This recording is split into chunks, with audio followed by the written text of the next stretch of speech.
चलिए last session है गद्य शिक्षण की विधियां।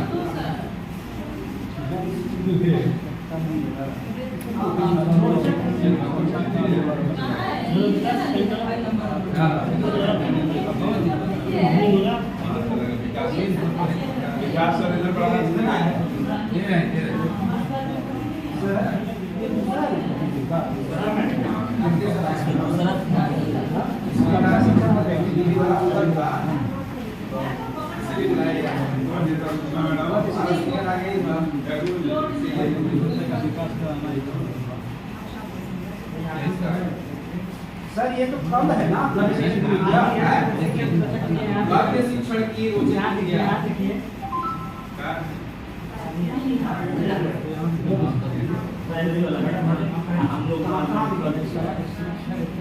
अलग अलग तरह का दिया गया, दोनों का अलग अलग। अभी लिखा है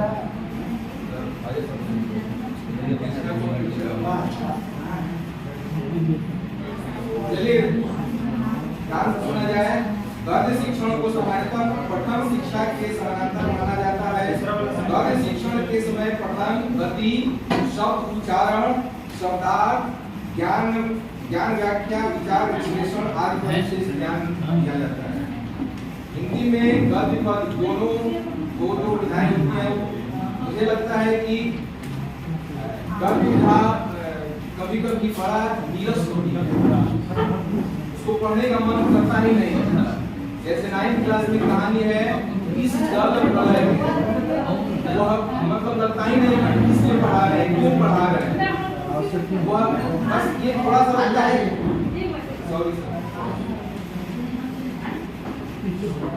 हम लोग को ये लगता है कि हम उसको किस लिए पढ़ा रहे हैं, क्यों पढ़ा रहे हैं।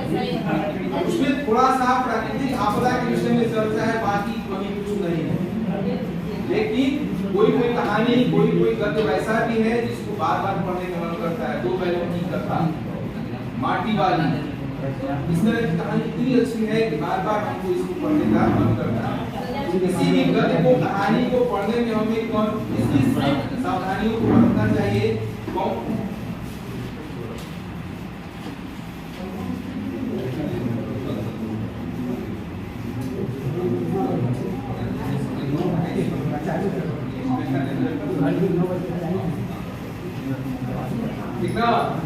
तो कैसे किसी भी कहानी को पढ़ाते समय हमें कौन सी संकट भोजन सर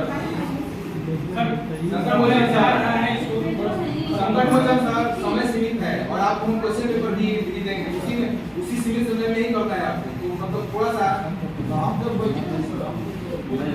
बैठना तो ठीक है बात। तो कौन सी विधियां अपनाएंगे ताकि किसी भी कहानी को रोचक बनाया जाए, उस पर हम लोग किस चीज पर फोकस करेंगे। गद्य की परिभाषा,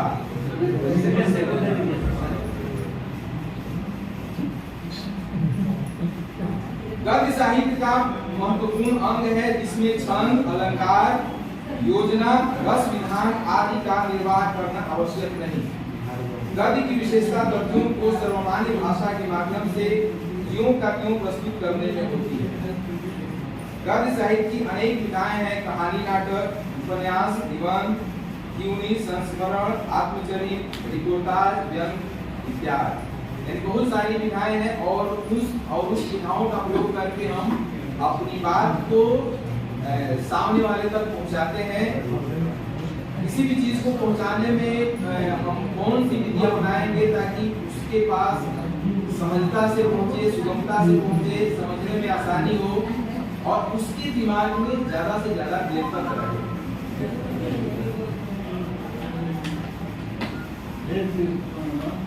गद्य शिक्षण के उद्देश्य।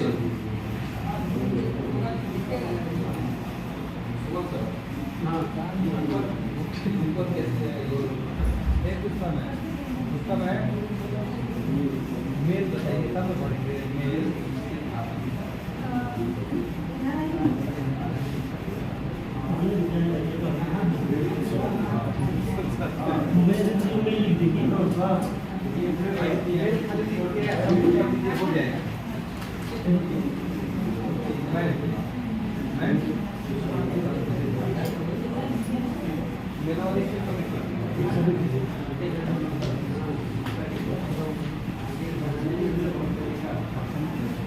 गद्य शिक्षण के उद्देश्य क्या है? मनोयोग से सुनने तथा सुनकर अर्थ ग्रहण करने को योग्य बनाना। मनोयोग से, मनोयोग मतलब किसी भी चीज को हम ऐसे करें ताकि उसको सुनने लायक बनाया जा सके, समझने लायक बनाया जा सके। एकाग्र भाव से पढ़ने की कुशलता उत्पन्न करना। किसी भी चीज को एकाग्र भाव से पढ़ना, एकाग्र भाव से पढ़ेंगे ताकि उसको उसका अर्थ सही से हम लोग समझ पाएंगे। छात्रों को उचित आरोह अवरोह के साथ पढ़ने में कुशल बनाना, उतार चढ़ाव के साथ उसको पढ़ना बच्चों को सिखाना। विराम चिन्हों को ध्यान रखते हुए पढ़ने के योग्य बनाना। विराम का मतलब ही होता है, विराम का मतलब है, विराम का मतलब होता है ठहराव, सबको पता है। तो इस विराम चिन्ह कौन कौन सा विराम चिन्ह का प्रयोग हुआ है, वहां पर हमको कितना विराम देना है, इसकी जानकारी हमको होनी चाहिए। विराम चिन्ह दिया हुआ है लेकिन उसका हम उसको पढ़ने में, बोलने में उपयोग नहीं करेंगे तो वाक्य का अर्थ शायद बदल भी जाता है। मौन वाचन करके अर्थ ग्रहण करना तथा शुद्ध उच्चारण का ज्ञान प्रदान करना। मौन वाचन बहुत लोग की आदत होती है बोल बोल कर पढ़ने का, बहुत लोग आदत होती है कि लोग नजर से पढ़ते हैं, यानी कि आप बगल में हैं लेकिन आपको थोड़ा भी परेशानी नहीं है, वो उपन्यास पढ़ गया और आपको पता भी नहीं चला। शुद्ध उच्चारण। छात्रों में भावार्थी, व्यक्ति, मौखिक एवं लिखित क्षमता का विकास करना।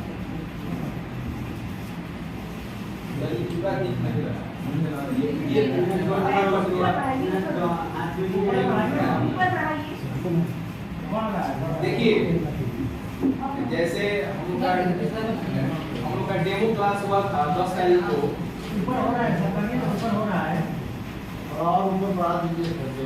नहीं हो रहा है, नहीं हो रहा है, कट कट जाएगा। ठीक है, तो बहुत लोग अपनी अपनी बात बोले। बात यह है कि कक्षा 7 में जब हम लोग बच्चों को प्रश्नोत्तर लिखवाते हैं तो बोल कर लिखवाया जाए, बोर्ड पर हम लोग लिखवाए नहीं। हम लोग उत्तर बोले और बच्चे लिखेंगे, और उसमें ये थोड़ा सा ध्यान रखें कि हम लोग बोले कि बाबू हम बोल रहे हैं, कठिन शब्द लगे बोलो, उसको हम बोर्ड पर लिख रहे हैं क्योंकि ये शब्द है क्योंकि, लेकिन बच्चा जितनी बार लिखता है उतनी बार गलती करता है। जहां जहां लिखेगा एक बार सही लिखेगा, उसी शब्द को दोबारा गलत लिख देगा, इससे उसके लिखने की क्षमता का विकास होता है। अपर क्लास में और भी सारे बहुत सारे माध्यम हैं, जैसे जीवन मूल्य, ठीक है, जीवन मूल्य क्वेश्चन है, अनुमान कल्पना है। ये प्रश्न ऐसे हैं जिसमें बच्चों के लिखने की क्षमता, भाषा का विकास बहुत अच्छे तरीके से होगा। आप मत लिखें, आप उसको बताएं जरूर, लेकिन बोलिए कि बच्चे खुद से लिखिए और आप उसका मूल्यांकन करें। इससे उसके लिखने की क्षमता का विकास होगा, सही लिखेगा। क्योंकि हम किसी भी चीज को बोर्ड पर लिखते हैं, उसी चीज को 40 बच्चे लिखते हैं, वो रटी रटाई चीज हुई।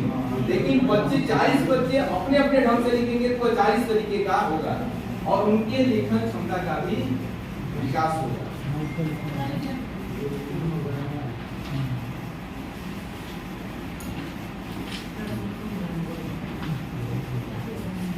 गद्य शिक्षण के उद्देश्य छात्रों को लिपि का ज्ञान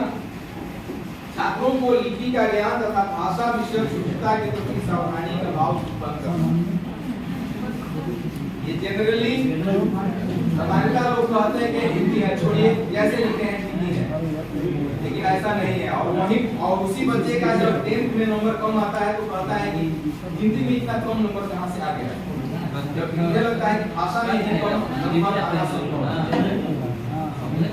छात्रों में शब्द भंडार के लिए शब्दकोश के प्रयोग की योग्यता विकसित करना। छात्रों में शब्द भंडार के लिए शब्दकोश के प्रयोग, यानी नई नई कहानी पढ़ेंगे, कठिन शब्द आएंगे, उससे शब्द भंडार बढ़ेगा और शब्दकोश का प्रयोग करने की प्रवृत्ति भी बढ़ेगी। छात्रों में स्पष्ट, संगत, क्रमबद्ध चिंतन तथा निरीक्षण शक्ति का विकास करना।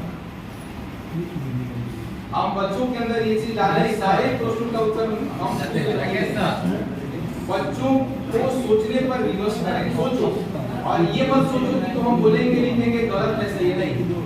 स्वतंत्र रूप से बोलो, लिखो, उससे बढ़ाना नहीं है। आज गलत होगा कल वही लड़का सही होगा। छात्रों में कल्पना शक्ति, विवेचनात्मक एवं समीक्षात्मक दृष्टिकोण विकसित करना, तथ्यों को समझने तथा उनका जीवन में प्रयोग करने के योग्य बनाना। यानी कि हमें कभी भी रटी रटाई चीज पर ध्यान नहीं देना चाहिए, उसके अंदर कौशल क्षमता का विकास करना चाहिए। तथ्यों को समझने तथा उनके जीवन में प्रयोग करने के योग्य बनाना, छात्रों के भाषा संबंधी ज्ञान में वृद्धि करना। देखिए, अब बच्चों को पढ़ाते हैं तो हमेशा किसी भी प्रश्न का सही उत्तर न ही बताए, उसको गलत बताए और बोलिए कि सही है कि गलत है। यदि बच्चा सही बोल देता है तो जानिए बच्चा समझता नहीं, यानी कि मेरी हर गलत बात को वह सही कह दे, ये सही चीज नहीं। मेरी गलत बात को भी काटे कहे कि नहीं सर ये नहीं सही है, सही ये चीज।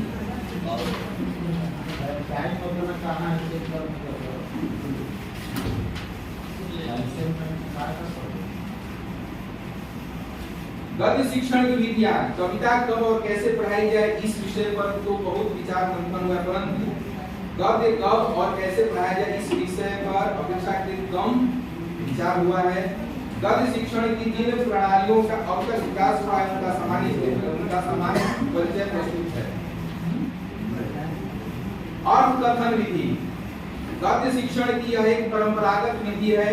इस विधि में शिक्षक पहले गद्यांश का वाचन करते हैं, उसके बाद उसमें आए कठिन शब्दों का अर्थ बताते हैं, उस कहानी का भाव अपने सरल भाषा में बताते हैं।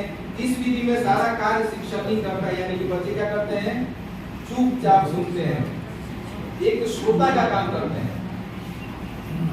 उस कहानी को बताना, कठिन शब्दों का चयन करना, उसका शब्दार्थ बताना, उस कहानी को सरल भाषा में बताना, सारा काम टीचर करते हैं और बच्चे सिर्फ सुनते हैं।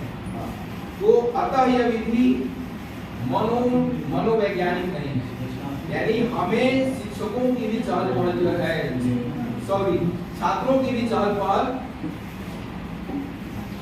जरूरी है। गद्य शिक्षण की विधियां है। दूसरी व्याख्या विधि, यह विधि भी अर्थकथन विधि का ही विकसित रूप है। इस विधि में शिक्षक आदर्श वाचन के बाद कठिन शब्दों का अर्थ वह गद्यांश का अर्थ बताते हुए शब्दों एवं भावों की व्याख्या भी करता है। शब्दों की व्याख्या के अंतर्गत शिक्षक शब्दों में नए उपसर्ग यानी व्याकरणिक शब्दों का जो भी प्रयोग हुआ है उसके बारे में बताता है। इसमें उपसर्ग कौन कौन सा है, प्रत्यय कौन सा है, समास है, संधि है, अलंकार है, क्या है, और तथा शब्दों में छिपे प्रसंगों एवं कथानकों को स्पष्ट करता है और भावों को स्पष्ट करने के लिए उसकी विस्तृत व्याख्या करता है। जैसे 2 जून ये फेसबुक पर बहुत ज्यादा वायरल हुआ था, मतलब कितना आसान है 2 जून की रोटी। तो सोचिए कि इसका अर्थ कितना मतलब व्यापक है। तो उस तरीके से शिक्षक बताते हैं। इसमें शिक्षक लेखक का दार्शनिक पक्ष, उद्देश्य तथा उसके भाव पक्ष एवं कला पक्ष आदि की व्याख्या करते हुए अर्थ बताने का प्रयास करता है, जिससे छात्रों में अनुभूति का विकास होता है।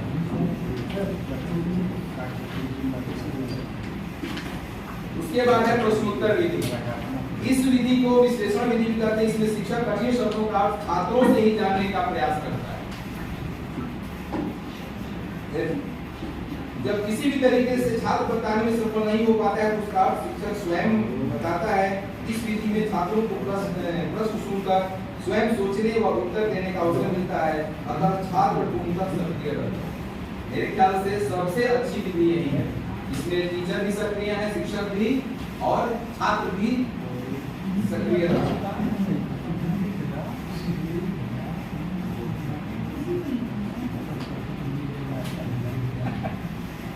उसके बाद है गद्य शिक्षण की विधियां में है समीक्षा विधि।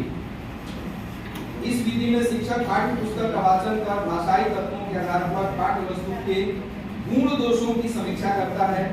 इसमें शिक्षक गद्य पाठ के अर्थ एवं भावों का स्पष्टीकरण करता है। उसके उपरांत छात्रों को भाषाई तत्वों का ज्ञान बताता है। इसके आधार पर शिक्षक छात्रों को पाठ्य पुस्तक के गुण दोषों की समीक्षा करने में बताता है।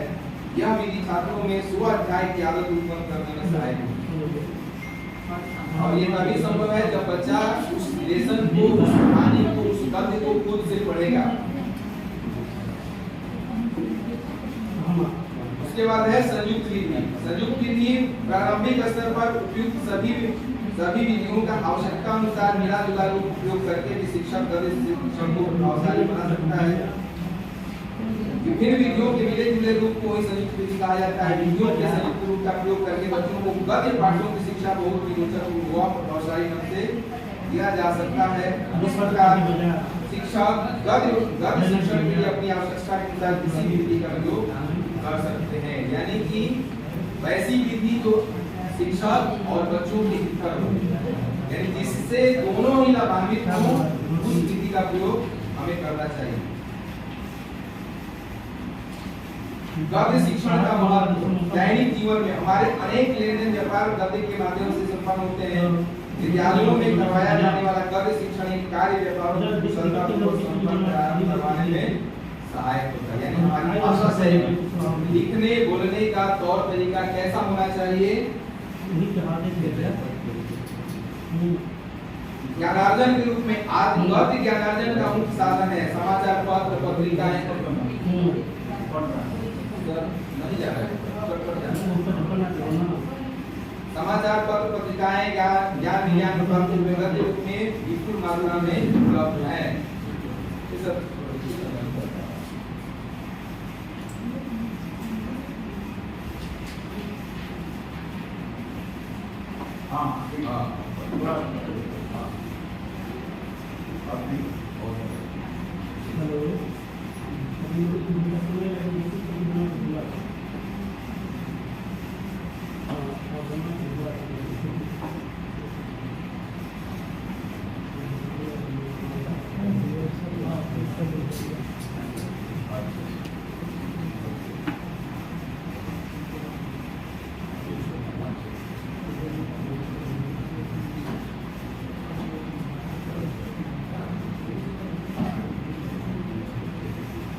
भाषिक तत्वों की जानकारी गद्य शिक्षण का महत्व है। तीसरा पॉइंट है भाषा के तत्वों की जानकारी का सुगम तरीका गद्य है, कविता नहीं है। उच्चारण, लघात, वर्तनी, शब्द रूपांतरण, निसर्ग, प्रत्यय, संधि, समास, मुहावरे, लोकोक्ति पद, पदबंध तथा वाक्य संरचनाएं आदि भाषिक तत्वों का ज्ञान गद्य के माध्यम से सुगमतापूर्वक दिया जा सकता है। उसके बाद है व्याकरण संबंध भाषा। हमें व्याकरण संबंध भाषा पर भी ध्यान देना चाहिए। जितना हम शुद्ध बोलेंगे, लिखेंगे, और किसी भी व्याकरणिक पक्ष को अच्छे से अच्छे ढंग से रखेंगे तो हमारी भाषा उतनी ही अच्छी होगी।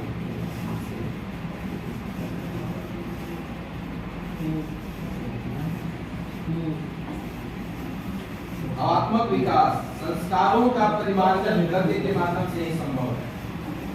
जैसे कोई लड़का अच्छे से नहीं बोलता है, उसकी भाषा ठीक नहीं है, तो हम लोग कहते हैं कि इसकी परवरिश अच्छी नहीं है, या यह भाषा घर पर भी ऐसी ही होगी, घर पर जैसा सुनता है वैसा ही बोलता है।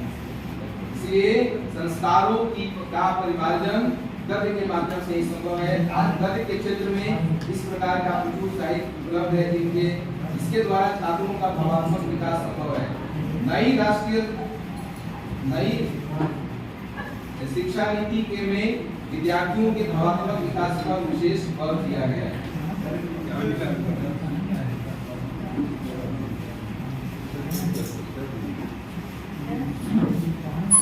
एक मिनट थोड़ा सा इस पर ध्यान दीजिएगा।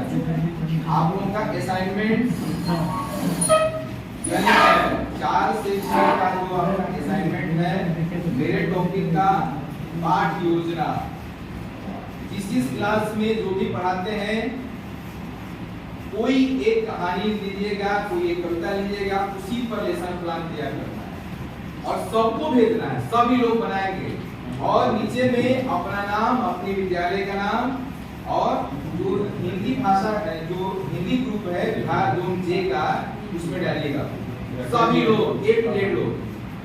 वह सर देखेंगे और ये सर का आदेश है, ये जान लीजिए। एकदम बोला गया है कि हमें चाहिए तो चाहिए। तो जो भी आप इस क्लास में पढ़ाते हैं, इस एक लेसन को लीजिएगा, गद्य हो पद हो, और पाठ योजना तैयार करके कल या आज शाम तक हो जाएगा 6 बजे तक, तो ग्रुप में जरूर डालना है। ये सर का आदेश है और सब उसमें से सिलेक्ट करके चुन करके उसको भेजेगा, क्योंकि सर खुलेआम बोले कि ये वहाँ के लोग मेरे से पूछते हैं, आपसे कोई नहीं पूछता है, तो मैं जवाब देने में असमर्थ होता हूँ। मुझे चाहिए लेसन प्लान और ये 2 चीज पर विशेष फोकस था। पाठ योजना हेतु प्रारूप, पाठ योजना बनाने तथा पाठ योजना के प्रत्येक चरण को लिखने के लिए कई सर एक बात, जो पाठ योजना की बात आप कर रहे हैं, तो पाठ योजना पर एक चर्चा करती है। हाँ, कैसे बनेगा, क्या कैसे जरूरी है। देखिए एक ही सर इस पर थोड़ा सा हम बनाए हैं PPT और एक सवाली नाम है ना लेसन कक्षा 3 में, उस पर एक लेसन प्लान भी है। बबलू बस करते सवाल है हाँ, क्या हाँ, उसको थोड़ा सा हम दिखाएंगे, वैसे ही बनाना होगा। ठीक है, देखिए पाठ योजना बनाने तथा पाठ योजना के प्रत्येक चरण को लिखने के लिए कई प्रकार के प्रारूप होते हैं। परंपरागत पाठ योजना में सामान्य उद्देश्य, उस पाठ का सामान्य उद्देश्य क्या है, उसके बाद विशिष्ट उद्देश्य क्या है, ठीक है। जैसे हम पंछी उन्मुक्त गगन के, उस कविता का सामान्य उद्देश्य क्या है और विशिष्ट उद्देश्य भी है, उस दोनों चीज को हमको समझना होगा और उस लेसन प्लान में लिखना होगा। उसके बाद उसके बाद सहायक सामग्री जो भी ट्रिलन का हम प्रयोग करते हैं, उसके बाद पूर्व ज्ञान, उससे पहले थोड़ा सा बच्चों मैंने उसी से जुड़ी हुई चीजें उस लेसन को शुरू करने से पहले बतानी होगी, उसका जिक्र लेसन प्लान में भी करना होगा, ठीक है। उसके बाद प्रस्तावना, उस कविता के बारे में बताइए, थोड़ा बहुत ज्यादा नहीं। उसके बाद उद्देश्य कथन, शिक्षण विधि, आप ये कविता पढ़ाएंगे या कहानी पढ़ाएंगे, उसको पढ़ाने के लिए में कौन सी विधि का प्रयोग करेंगे। उसके बाद बोध प्रश्न, ऐसा नहीं है सर कि जो लास्ट में प्रश्न दिए जाते हैं वही प्रश्न है, उसके अलावे भी उससे प्रश्न निकल सकते हैं, वह चीज हमको खोजना होगा और उसका उत्तर हमको पढ़ाने के बाद बच्चों से ही पूछना होगा। उसके बाद है श्याम पट पर सारांश, श्याम पट पर उस कविता का सारांश हम लिख देंगे। उसके बाद मूल्यांकन, बच्चों से हम जानना चाहेंगे कि हमने जो भी ये टेक्निक अपनाई, इसमें बच्चे कितना समझ पाए, मूल्यांकन करेंगे कि मेरा ये काम किया हुआ कितना कितना प्रभावशाली है और आउटपुट कितना मिला। उसके बाद रिवीजन कर देंगे और होमवर्क जैसे हम लोग देते हैं भाई ये चीज पढ़ाया गया, इसमें इसको हमने ऐसे ऐसे पढ़ाया और उसी से रिलेटेड होमवर्क 2 3 4 प्रश्न जो भी होगा आप देंगे।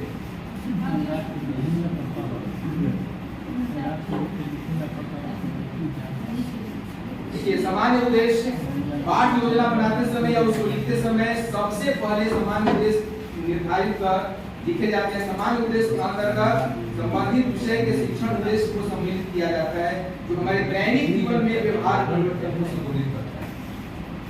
जैसे बच्चों को हिंदी भाषा में रुचि विकसित करना, छात्रों में शुद्ध व स्पष्ट हिंदी भाषा पढ़ने व लिखने की क्षमता का विकास करना, छात्रों को शब्द भंडार में वृद्धि करना, छात्रों में सृजनात्मक शक्ति का विकास करना, छात्रों में स्पष्ट अभिव्यक्ति की क्षमता का विकास करना। यानी कहते हैं ना कि अभिव्यक्ति की आजादी, बच्चा बोले गलत सही उसे हमको रोकना नहीं है, उसे हमको सुनना है। और ऐसा नहीं कि बच्चा 10 लाइन 5 लाइन बोलेगा सारा चीज गलत ही बोलेगा, उसमें से सिर्फ गलत चीजों को ही चिन्हित करके उसमें सुधार करना है।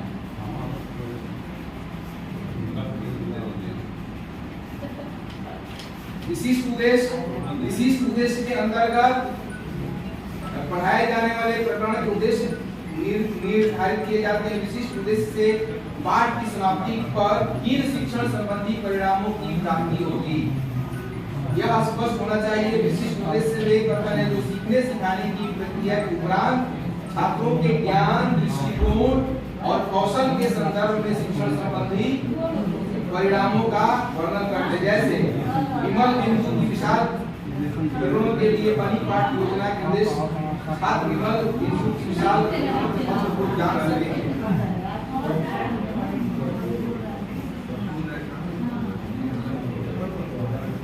उसके बाद सहायक सामग्री का कौन सा सहायक सामग्री का प्रयोग हुआ है, पाठ योजना का आवश्यक शिक्षण कौन होता है। इसके अंतर्गत कक्षा शिक्षण में प्रयोग किए जाने वाली सामग्री व डीएलएम का उल्लेख किया जाता है। चार्ट है, मॉडल है, सैंपल है, जो भी चीज है। पूर्व ज्ञान शिक्षण प्रारंभ करने से पूर्व बच्चों के पूर्व ज्ञान के गतिविधियों का उल्लेख किया जाता है। इसके अंतर्गत यह स्पष्ट रूप से अंकित किया जाना चाहिए पढ़ाए जाने वाले प्रकरण से संबंधित पूर्व कक्षा वादन में क्या पढ़ाया गया, सिखाया गया तथा पूर्व ज्ञान से जुड़ा हो सकता है। जैसे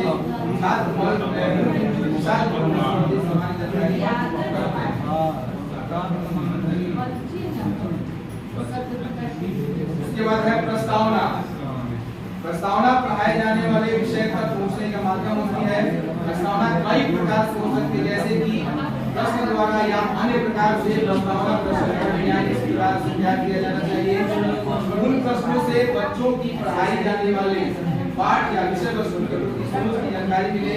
प्रस्तावना प्रश्नों में पूर्व ज्ञान व पढ़ाई जाने वाले विषय वस्तु में समन्वय होना चाहिए। जैसे छात्राध्यापक क्रिया विद्यार्थी में क्या दिखाई देते हैं, चंद्रमा तारे चंद्रमा के प्रभाव शब्द कौन से हैं, भागवत में कुसुम राजेश पृथ्वी पर क्या क्या फैलाता है, रोशनी प्रकाश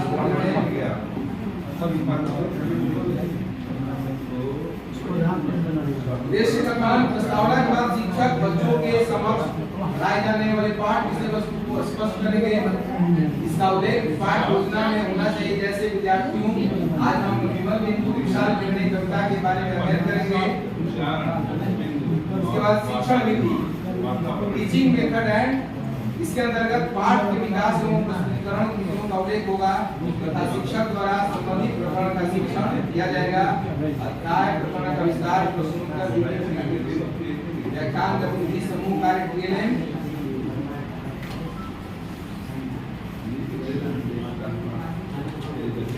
उसके बाद है आकलन बोध। आकलन हेतु बोध प्रश्न ज्ञान समझ व कौशल का आकलन। इसके अंतर्गत पढ़ाए गए विषय में विकसित हुई समझ के आकलन हेतु प्रयोग की जाने वाली परंपरागत विधियों तथा नवीन विधियों का उल्लेख होना चाहिए। पढ़ाई गई विषय वस्तु का संक्षेप में तथा आवश्यकता अनुसार संपट पर अंकन किया जाए। फ्लो डायग्राम चित्र आदि का प्रयोग संक्षिप्तीकरण में किया जा सकता है अथवा इस हेतु पीपीटी का भी प्रयोग किया जा सकता है। इस सामग्री पाठ योजना में प्रदर्शित होना चाहिए।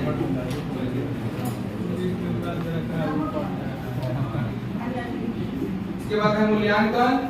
विशिष्ट उद्देश्य शिक्षण संबंधी परिणाम की संप्राप्ति के सापेक्ष प्रश्नों गतिविधियों द्वारा बच्चों के ज्ञानात्मक, कलात्मक, क्रियात्मक प्रेरणा पक्षों का मूल्यांकन करते हुए आकलन किया जाना चाहिए।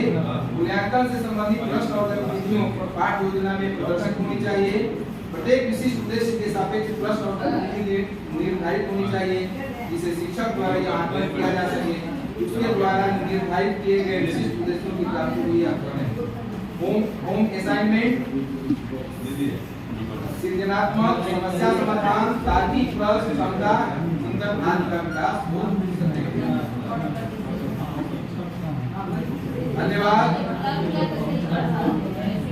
आज का मेरा है सॉरी सर बात निकल गई बोले कि आज का ये टॉपिक खत्म और मैं आपको सवाली राम का फोटो क्लिक करके भेज दे रहा हूँ, उसको देख लीजिएगा ये कैसे बनाया गया है। और वैसा ही किसी भी पाठ का एक लेसन प्लान का जरूर से सवाली रंग के बदले स्तर पर पढ़ाता हूँ उसी स्तर का मूल्यांकन